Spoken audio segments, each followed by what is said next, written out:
سلام زخبركم من زخبركن انتخاتلتنا أبزا زلخمو سلام نعكم يخون اندابلنا أبزي إيرتراويان تقدادمتي زي ساتو فوزلو تور دي فرانس كلتشان إسران كلتن تتأمتن توادادرتن كوينوم قريبا من زلو تقدادمتي نخن قرب عمت ملو زور فرنسا كلتشان إسران كلتن أب مونغو تادج بوغاكارن بريزمو روغليچن زلو وددر تبحيدي تانيحو روغليچ بغانتو جامبو فيزما استعبلل كرايتيريم دو في نكعوتلون كلو بوغاكار دما أب زور سلوفينيا عوتا مزجيبو خمزنا ناي تمال ناي قربا تذكريو دحرت سالساي تخطات على عوت زور سلوفانيا اب تور دي فرانس ون عوت نمزغاب تخلو اندا وسخب زخدل زلو وان دما اب مونغو كوبنهاجنن باريسن غنا بوزح تلواوات ايرو واحيتات كمزغب كم زخيل دارغا رغص كوينلو كمون كمتي اب زحلف سمون اب زور سويس استخايده ملكفتي كوفيد 19 زر ايو تلواوات ايرو واحيتات درو قدم نز تور نز ممرحي انا ويصولو زوم اب تور دي فرانس توادر تخينم زلو تقدادمتي بقعتهم كما يالو كنري كنفتنينا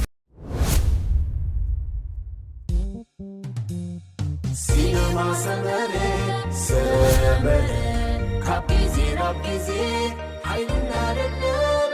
فلتت حبوز دستا سحاب سني تروفتا نفسد النهار سينما سمري قداماي تادجي بوغاكار كاب غانتا امارات عرب بوغاكار ابز عمت زي كاب زن صبارو عوتات ويد ماستوغانا صفو وصيتات ندرات عزيبنا اب زور سلوفينيا اب كالاي مدرخ تعواتي اب فليش والون مبل 10 تخلته اب زور فلاندرس مبل رابعي اب دورس بلاندرن مبل 10 اب ميلانو سان ريمو حمشاي اب ترينو ادرياتيكو اب كلته مدرخ تعواتي اب سترابيد بيانچ تعواتي اب زور امارات دما بكلته مدرخ تعواتي كخون بقيو بوغاكار بزحلف سمونا بتخايده زور سلوفينيا زدنق بقعات انصباريقو نتحيال وددر كعوتلو زخاله خوينو ترخيبلو اب ليفيغنون نويح عمتات تعاطيو كبيد ودرات ككايد زغنين اب صرغياتات عدو زغبرو زنبره لممدات ون انتخونه مبزحتو غزي كابتي قدمي حجي تور دي فرانس زغبرو زنبره ناي بيسكليتا وددر نلعلي اتزحايله زكايدو خوينو يركبالو اب زور سلوفينيا زنبره موادادر تحت قرصي كاب اب دوفين تور دي سويس زنبره زفلكو انتخونه بوغاكار غندرو اب زحلف كلته معلتات مبزحتو غزي اب نغزا رؤسو وددر سلصنح دارغا لوط يامصن اب منغدي حفشاو عوت بمعقنيتات زغوي ننفسو بغبو كيچنق نتلمود لعل نوتاتات اندهرم كلته مدرخات تعويتو كلته توساخي نرافال ماجا كاركيبو بوغاكار درو اب مجمريا كفال نايز عمت سبورت عبلال تقدادا ماي كويني يركبالو اب زحلف سمونا دما نسالساي تخاتاتالي تور دي فرانس نخعوت لعل عقمو اب تدالو بمغباريو نابز وددر اتيو زركب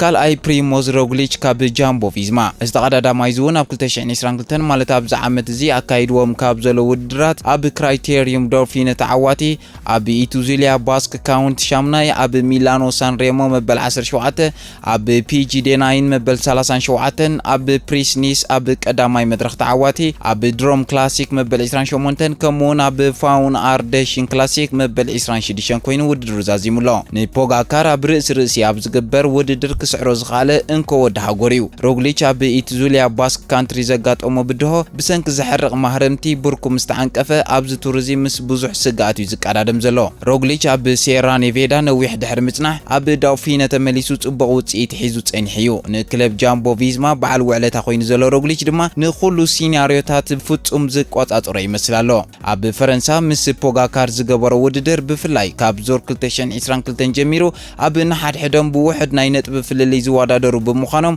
ازيو مسات تسفاي ترخيبو زلو اتناي موداتا وصيت زخونه يخون بزي قدس روغليچ زخونه يخون زغدد كنت انت زي تفطيرو ناي زحلف عمد زبلص وصيتو ابز تور زمزغبو برغص كحلفو مخانيوم بزحات زسمامعو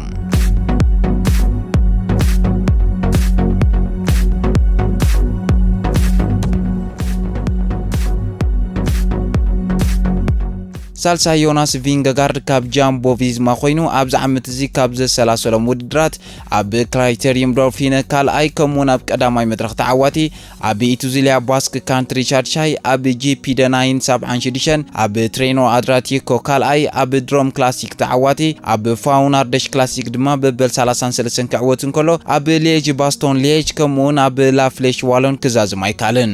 ቪንገጋርድ ኣብ ገለ እዋናት ካብ ሮግሊች ኣብ መድረክ ዳውፊነ ዝያዳ ዘደንቕ ብቕዓት ኣንጸባሪቑ እዩ። ኣብ ጋንትኡ ክለብ ጃምቦ ቪዝማ ብቐዳምነት ዝጥመት ብምዃኑ ወትሩ ካብ ደቂ ጋንትኡ ደገፍ ዝረክብ ምዃኑ እውን ሎሚ ዓመት ቱር ዲ ፍራንስ ብጽቡቕ ገስጊስዎ ይርከብ። ጃምቦ ቪዝማ ኣብዚ ዝካየድ ዘሎ ናይ ቱር ዲ ፍራንስ ውድድር ኣብ ነፍሲ ወከፍ መድረክ ናይ ዓቐብ ብቑፅሪ ሓይሊ ኣለዋ። እንተኾነ ግን ከም ሓንቲ ንመወዳድርታ ዝዓብለለት ግን ከዓ ኣብ ሰሌዳ ውጽኢት ምውሳኽ ነጥቢ ብዙሕ ገዝጋዝ ከተርኢ ዘይትዕዘባን ኮይናላ። ሮግሊች ኣብ ዝሓለፈ ውድድር ኣብቲ ኣጋጣሚ ናይ መወዳእታ ናይ ግዜ ፈተና ከቢድ ዋጋ ከፊሉ እኳ እንተነበረ ኣብ ሰዓት እዚ ንቪንገጋርድ እንተደኣ ሒዞምሉ ግን እንተወሓደ ንፖጋጋር ናይ ምዝንጋዕ ዕድል ክህልዎ እዩ። ንመጀመርያ ግዜ ክጥምቶን ከለኻ ምምራፅ ጋንታ ጃምቦ ቪዝማ ዋንት ቫን ኤርት ኣብ ቀጠልያ ማልያ ዝገብሮ ምግልባጥ ካብ መጠን ንላዕሊ ዝተጸልወ ይመስል ኣሎ። ሮሃንዲንስ ድማ ኣብቲ ንዓይኒ ዝስሕብ ፀወታ ዘይሳተፍ ተቐዳዳማ እዩ። ህላወ ከም በዓል ክሪስቶፍ ላፓርት፣ ናታን ቫንድ ሁይዶንክን ቴስ ጅቦናትን ዝኣመሰሉ ተቐዳደምቲ ክልቲኦም ሮግሊችን ቪንገጋርድን ኣብ ኣኽራናት ኣብ ዝሃድሙሉ እዋን ኣብ ሃድ ንኽጸንሑ ቁልፊ ኮይኖም ዘለዉ ተቐዳደምቲ እዮም። እዚ ብጊዲኡ ንፖጋጋር ንምስዓር ዘለዎ ተስፋ ወሳኒ ክኸውን ይኽእል እዩ።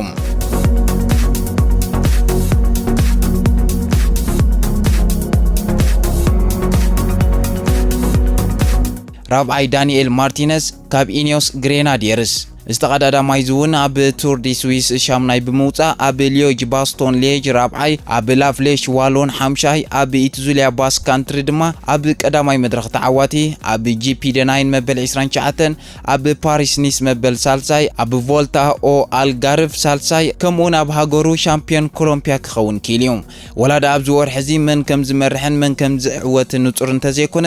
ኣዳምያትስ ምርመራ ኮሮና ቫይረስ ኣንጻር ተስፍኡ ብምዃን ኣብ ምልክት ሕቶ መጥ እንከሎ ጀሬን ቶማስ ኣብ ዙር ስዊስ በሓፈሻዊ ዓወት ምምዝጋቢ ናብ ዝውድድር ኣትዩ ዝርከብ። ኣብ ሙሉእ 2022 ግን ማርቲነዝ ንጋንታ ኢኒዮስ ኣገዳስ ተቐዳዳማይ ኮይኑ ጸኒሑ እዩ። ቅድሚ ዝቱር ዝነበሮ ኩነታት ድማ ኣብ ቱር ዲ ስዊስ ኣብ መደምደምታ ዝበጽሓሉ እዋን ኣብ ጽቡቕ ቁመና ከም ዝነበረ ይመስል። እዚ ኮሎምቢያዊ ኣብ መኽፈቲ መዓልቲ ዝነኣድ ብቕዓት ብምምዝጋብ ብዘገርም መልክዑ ካብ ውድድር ሓፈሻዊ ዓወት ከይተኣለ እዩ ጸኒሑ። ኣብ ማልቡና ኣብ ዝተኻየደ ናይ መወዳእታ ውድድር ንጋንትኡ ወኪሉ ብሉጽ ተጻዋታይ ኮይኑ ቀሪብ እዩ። እዚ ከምዚ ኢሉ እንከሎ ኣብ ዝሓለፈ ዓመት ኣብ ዝተኻየደ ውድድር ጅሮ ኣብ ኣገልግሎት ኢጋን በርናል ዘመዝገቦ ዘደንቕ ብቕዓት ከምኡውን ብሓፈሻ 5ይ ደረጃ ብምሓዝ ኣብዚ ንሰለስተ ሰሙን ዘካይዶ ውድድር ሓይሊ ረኺቡ ከም ዘሎ ተረጋጊጹሎም።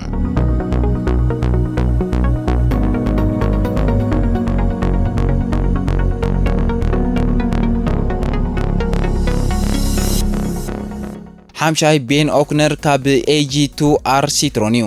እዚ ተቐዳዳማይ ዝውን ኣብ ክራይቴሪየም ዶልፊነ ሳልሳይ ኣብ ዙር ሮማንዲ ሓምሻይ ኣብ ዙር ጁራት ተዓዋቲ ኣብ ክላሲክ ግራንድ ቤሳንሶን ዳብስ ሻድሻይ ኣብ ቮልታ ኦ ካታሎኒያ ኣብ ቀዳማይ መድረክ ሻድሻይ ኣብ ሩታ ዶልሶል ድማ ሻብዓይ ደረጃ ሒዙ ውድድር ዛዚሙ ነይሩ። እዚ ኣውስትራልያዊ ተቐዳዳማይ ኣብ ዝሓለፈ ዓመት ኣብ ዝተኻየደ ዙር ራብዓይ ደረጃ ብምዝጋቡ ፍናን ዘስተማቕረ ኮይኑሎ ክሳብ መኽፈቲ ፍርቂ ዓመት 2022 ዝነበሮ ቅዲ ድማ ኣብ ወር ሓምለ ነዛ ቀዲሙ ዝተገልጸን ዝሓዘ ውጽኢት መረጋገጺ ዓቕሙ ኮይኑ ይርከብ። እቲ እንኩዕ እንቅፋቱ ኣብ ፓሪስ ኒስ ይጋጢሞ ጸኒሑ። ኦክነር ብሕማም ተገዲዱ ክወጽእ እንከሎ ቀልጢፉ ናብ ስጉምቲ ተመሊሱ ከም ዝነበረ ይፍለጥ። ኣብ መወዳእታ ናይቲ ወርሒ ድማ ኣብ ላ ሞሊና ኣብ ቮልታ ኦ ካታሎኒያ ኣብ ዝተኻየደ መድረክ ተዓዋቲ ክኸውን በቒዩ እዩ። ኦክነር ክሳብ መወዳእታ ጽድያ ብዙር ጁራ ዓወት ብምምዝጋብ ኣብ ዙር ሮማንድ ድማ 5ይ ደረጃ ብምሓዝ ቀጺሉ ኣብ ዳውፊነ ተሳቲፉ ኣብኡ ድማ ድሕሪ ሮግሊች ካብቶም ዝበለጹ ተቐዳደምቲ ኮይኑ ተረቂሑ።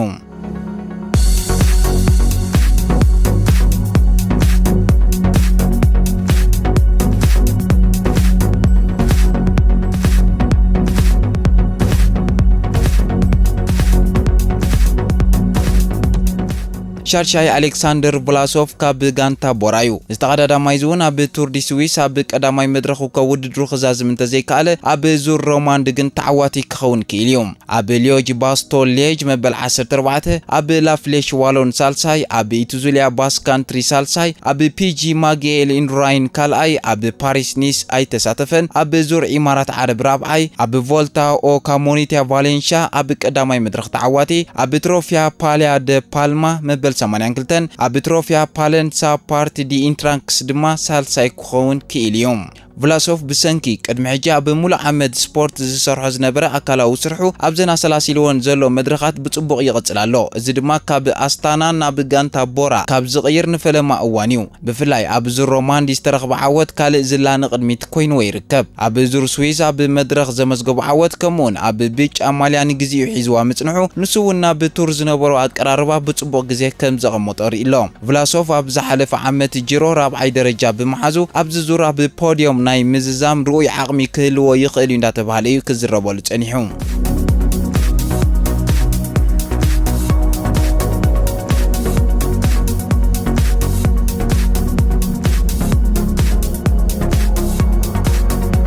ሻውዓይ ጀሬን ቶማስ ካብ ኢኒዮስ ግሬናዲየርስ እዩ። ዝተቀዳዳማይ እውን ኣብ ቱር ዲ ስዊስ ተዓዋቲ ኣብ ዙር ሮማንዲ መበል 19 ኣብ ሊጅ ባስቶን ሌጅ መበል 43 ኣብ ላፍሌሽ ዋሎን መበል 98 ኣብ ኢቱዙሊያ ባስ ካንትሪ መበል 39 ኣብ ስቲማኖ ኮፒባ ባርታሊ መበል 17 ኣብ ቮልታ ኦ ኣልጋርቭ ድማ መበል 62 ክኸውን ክኢል እዩ። ኣብ መጀመርያ ክፋል ናይ ዓመት ስፖርት ብመጥባሕቲ ኣብራኽን ኮቪድ-19 ውድድሩ ኣቋሪጹ ድሕሪ ምጽናሕ ቶማስ ኣብ ኢኒዮስ ዳርጋ ጉስነት ዘለዎ ተራይ ጸኒሕዎ። ኣብ ከም በዓል ውድድራት ንዋሕ ዝመንስያት ብሪጣንያ ተቀዳደምቲ እታ ጋንታ ከም ኢንስትራክተር ኮይኑ ኣገልጊሉ እዩ። ኣብዚ ኩሉ ግዜ ግን ቶማስ ኣብ ውድድር እዚ ኣብ ግዚኡ ጽቡቕ ንምህራም ከም ዝዓለመ ቃልዋ ኣጽኒዑ ድሕሪ ምጽንሑ ድማ ድሕሪ ዙር 2019 ዝሓየለ ምርኢት ብምምዝጋብ ዝሓለፈ ሰሙን ኣብ ዝተኻየደ ቱር ዲ ስዊስ ተዓዋቲ ክኸውን ክኢል እዩ። ኢጋን በርናል ብመጉዳእቲ ኣብ ዘይተሰለፈሉ ኣዳምያትስ ብኮቪድ-19 ተጠቂሉ ኣብ ዘሎ እዋን ቶማስ ሃንደበት መራሒ ናይ ኢኒዮስ ብምዃን ብድሆ ከጋጥሞ ክኢሉ ኣሎ። ቶማስ ኣብ ወርሒ ግንቦት 36 ዓመት ዝመልአ ኮይኑ ኣብ ታሪኽ ሓደ ተቀዳዳማይ ፊርሚን ላምባርድ ጥራዩ ኣብዚ ዕድመ እዚ ነዚ ውድድር እዚ ክዕወተሉ ዝኽኣለ።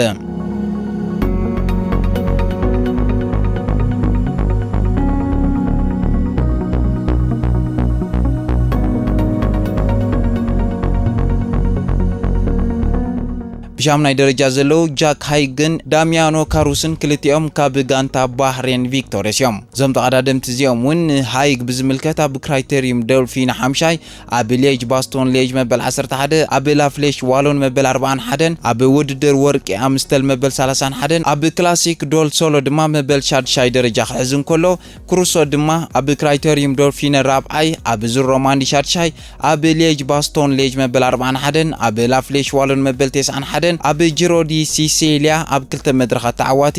ኣብ ሚላኖ ሳንሬሞ መበል 15 ኣብ ተሪኖ አድሪያቲኮ ሻብዓይ ከምኡውን ኣብ ክላሲክ ደል ሶሎ መበል 13 ብምዃን ውድድሮም ዛዚሞም እዮም። ካሮስን ሃይግን ነፍሲ ወከፎም ቅድሚ ሕጂ ከም ዱሊስኮ ዶሞስቲክ ዝነበሮም ህላወ ብምዕዛብ ዝሓለፈ ዓመት ንመጀመርያ ግዜ ኣብ ፖዲየም ግራንድ ቱርስ ክዛዝሙ ብምኻሎም ኣብ ድሓን ቁመና ምህላዎም ኣብ ቱር ዲ ፍራንስ ተወዳደርቲ ኮይኖም ቀሪቦም ኣለው። ተቀዳደምቲ ባህሬን ቪክቶሪያስ ክሳብ መኽፈቲ ፍርቂ ዓመት 2022 ብተመሳሳሊ ውጽኢት ብምዝጋብ ቀጺላቶላ። ኣብ ዝቐረበ እዋን ድማ ኣብ ዳውፊነ ብሓፈሻ 45 ደረጃ ብምሓዝ ውድድሮም ዛዚሞም እዮም። ካብ ዝሓለፈ ዓመት ግንቦት ጀሚራ ባህሬን ቪክቶሪያስ ናብ ሓንቲ ካብተን ዝሓየላ ጋንታታት ፔሌቶን ተቐይራላ። ኣብ ፈረንሳ ድማ ዳግማይ ርኡይ ዕምቆት ዘለዎም ተቀዳደምቲ ብምሓዝ ክትሳተፍ ክኢላላ።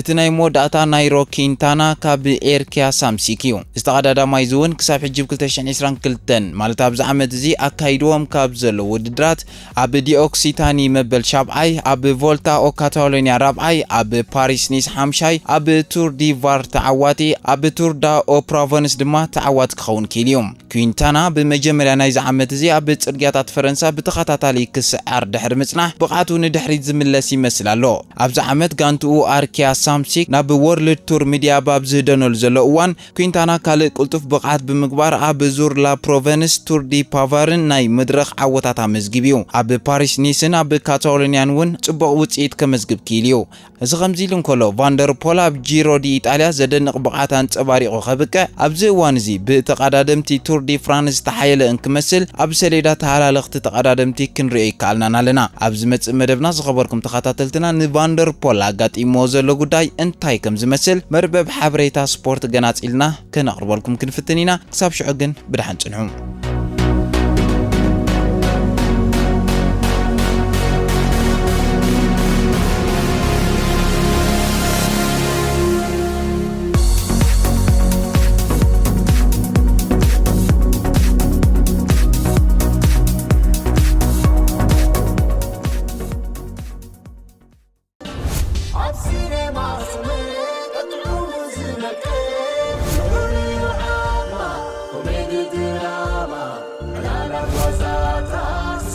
Film